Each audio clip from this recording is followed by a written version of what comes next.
For those of you who play Magic the Gathering, you know the new set has been released called Aetherdrift, released on Valentine's Day, and it's all car themed, race car themed, and it's met with mixed reviews so far. And I wanted to take just a couple of minutes and talk about it, because I won't say I have invested heavily into the set, because I bought probably more than I should have since it was released, but I have invested enough to already have made a commander deck and played a few games. And one of the complaints against the set is this mechanic, Start Your Engines, which is a new mechanic that was put in just for the set, as I understand it, where over time you can build up your speed, and when you hit max speed, all your cards are capable of, doing things that they weren't until you got to that particular speed. And I don't really have an issue with it, because it is just another sort of goal to work for to help you win the game. And this is a good title here. I thought Magic the Gathering Aetherdrift Review shines when you embrace the absurd. It is, the whole race car theme is kind of an absurd idea. Like, this guy's got a great white shark tied down to the top of his race car. I mean, it's a little bit out there. But the one thing I really like about the set is that there is great synergy amongst the cards. If you get into a game, a commander game in particular, if you can last the first 10 turns, if the game goes that long, you can get a lot of cards out that all sort of complement each other. Yeah, you have to come up with crews to man the vehicles, but that really isn't that hard with just a creature token generator. And a lot of the cards just, they support each other. So I've had fun with it so far. And that's always the greatest metric that I use to sort of judge anything, is does it accomplish its primary goal, which for us as the players, of course, as from Wizards of the Coast, it's to make more money, but for us as the players, is the set fun to actually play? Okay, for me, it has been so far, so +1. This is one of the creatures that you want to try to get if you buy into the set, and Mid-Cant Core Guide Light, actually a good card. So is Ketra Mosta New Dawn. I have this one in my deck, and the one that's coming up next, I actually pulled the Chrome Mox on the third pack that I opened in a room full of people, all of whom were opening up packs, and I was the only one to get one. That's always cool when that happens. But the Chrome Mox, add 1 mana of any of the exiled cards colors, so 0 casting cost. It's sort of like the big card of the set that you want to try to get. But there are others that are very useful. So Magic the Gathering players, it is worth buying into at a reasonable level. Besides the first purchase, I would suggest that you just wait to buy singles off of EDH Rec or someplace like that. Go ahead and buy one of the $53 boxes just to get you started. It's mostly worth it. And speaking of Magic the Gathering's creator just announced a new video game, and it's not what you expect. Vanguard Exiles enters early access, I think, March 11th, and it's been out on Steam, like a promotional version, for quite some time, I think, but early access on March 11th, and it's kind of built like a board game. There's some video that will be coming up in a moment, but it's kind of built like a board game where you have counters that you place, and then you move them around based on what your enemy has placed as you interact with each other. The game is described as massively modular, featuring a steampunk-inspired 2D art style and a deploy and capture system. Okay, there are plenty of board games out there, tabletop board games out there, that follow the same mechanic. And I think in looking at it, all Garfield has done here is taken the basic construct of one of those tabletop games and turned it into a computer game, which you can see here. This is some early footage of how the game plays. You have these rooms that are interconnected. You have an opponent across the way. You don't know what he has. You have your cards here, of course, and you can deploy those in the rooms that as you see fit. And then your opponent does the same, and then the game begins. And it is, of course, a sort of a divide and conquer type mechanic. You take over certain areas. I think this may sound counterintuitive, but I enjoy this particular mechanic when it comes to tabletop board games, of the room exploration, the room conquering, and the sort of dungeon feel to it. And I enjoy all that when it comes to a tabletop game. I'm not quite sure how it will translate to the computer version, but Vanguard Exiles out March 11th. Up next, Marvel Rivals was reportedly almost canceled because the CEO of NetEase didn't want to pay Disney for the licenses. Well, gee, imagine that. The licenses, I'm sure, are very expensive. However, I brought this up because, as it says here, Marvel Rivals is a big hit. But there was a time when its very existence was in doubt. That, according to Bloomberg, that the CEO, William Ding, didn't want to pay the license. He actually at one time considered having his artist create all new set of superheroes to go into the game. Well, I know two things about this. Even not having worked at the corporate level for a gaming franchise company.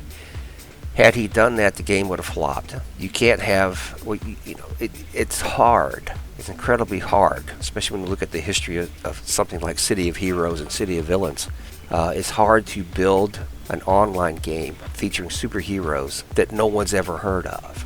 Look what happened to Concord, man. What do you think these guys are going to come up with? If he said, okay, come up with heroes based on however you want to create them. That's not a good recipe for success. So they actually were, the guy, his name is Ding, has his last name Ding, and he was convinced to go ahead and pay the licensing fees to Marvel Disney to use the Marvel characters, and now the game is a huge success, which, I don't have any real love for Disney over the last few years, but you can't blame Marvel Disney for the stance that they took. And as I said here, it was a good thing for NetEase that Ding changed his mind. All right, moving on. James Bond meets his greatest villain yet. That's right, he has been purchased by Amazon. Amazon MGM Studios takes creative control of the James Bond franchise. I can't imagine there'll be any problem here. Breaking news tonight. Amazon hires Rachel Maddow to be the new James Bond. Under the deal, Michael G. Wilson and Barbara Broccoli. She's chopping broccoli. Chopping broccoli. Chopping broccoli. The duo who brought the 007 films to theaters for more than 60 years will remain co-owners of the franchise. Since its theatrical introduction over 60 years ago, James Bond has been one of the most iconic characters in film entertainment. We are honored to continue this treasured heritage and look forward to ushering in the next phase of the legendary 007 for audiences around the world. Allow me to translate. How many of you saw She-Hulk? I think that's where we're headed here with the old James Bond franchise. Now he goes on and says, the Antichrist, Jeff Bezos, has already begun to stir up excitement around the deal, asking via X, who'd you pick as the next Bond? That's the question, right? I mean, that's the question when you think about who's going to play James Bond. What could possibly go wrong?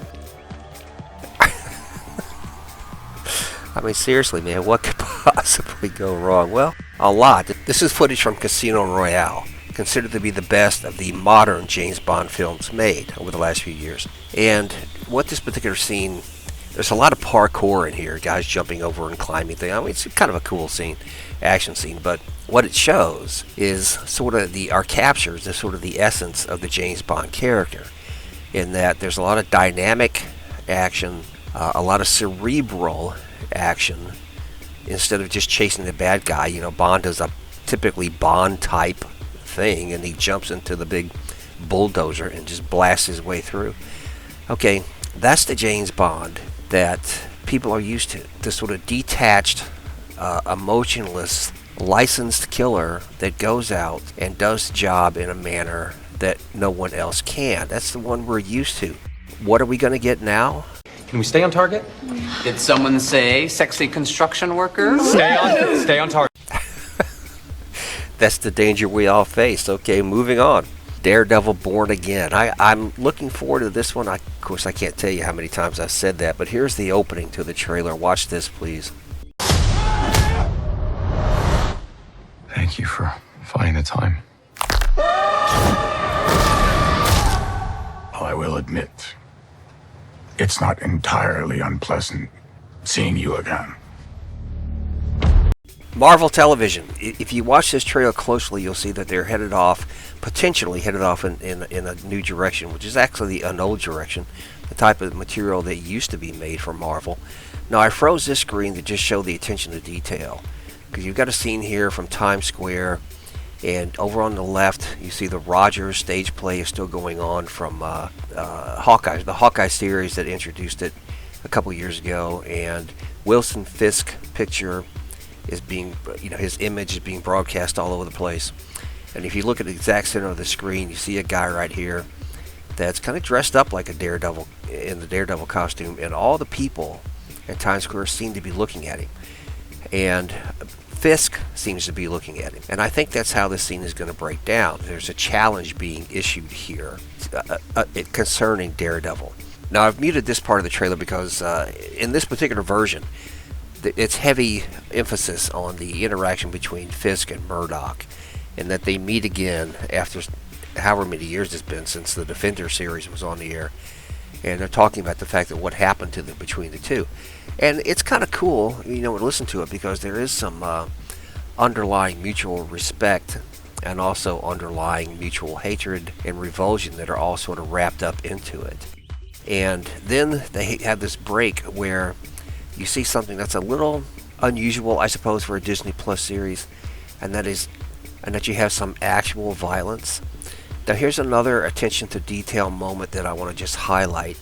This is an image from the Wilson Fisk apartment, and the painting in the background is the Rabbit in a Snowstorm painting that he had again from the Daredevil series. But you notice, of course, the blood that's on it that got there as part of a fight that took place in the Daredevil series, and apparently Fisk has just decided to leave it to mark that part of his past. Then we have the Punisher. Frank Castle shows up, and there are rumors that Jessica Jones is going to show up as well, perhaps even Luke Cage, but this is confirmation that Frank Castle will be in the series.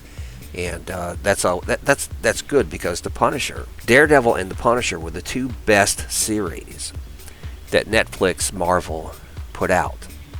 And this does seem like a callback, a throwback to that particular, or those two particular series, which were kind of violent, kind of brutal, kind of realistically so.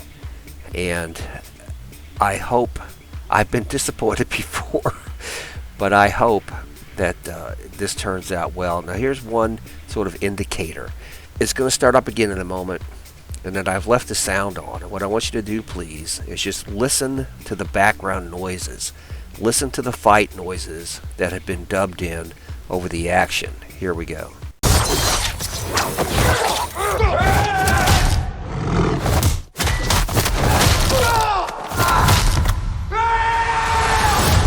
That's some heavy stuff. And when you compare this to something, again, like Echo, which was just a brutally horrible series, or the tragedy that was She-Hulk, and the tragedy that was Ms. Marvel, and all the stuff that's been on Disney Plus lately, this appears to be a step back, but in this case, the appropriate direction to go. Okay, Charlie Cox, Wilson Bethel, John Barenthal, Deborah Ann Wolfe, Vincent D'Onofrio, the usual gang that was in the Daredevil series, all making their return with a few new faces. So Daredevil Born Again, released March 4th, looking forward to it. And that will do it for gaming and other pop culture news. Moving on to our what could be our final segment.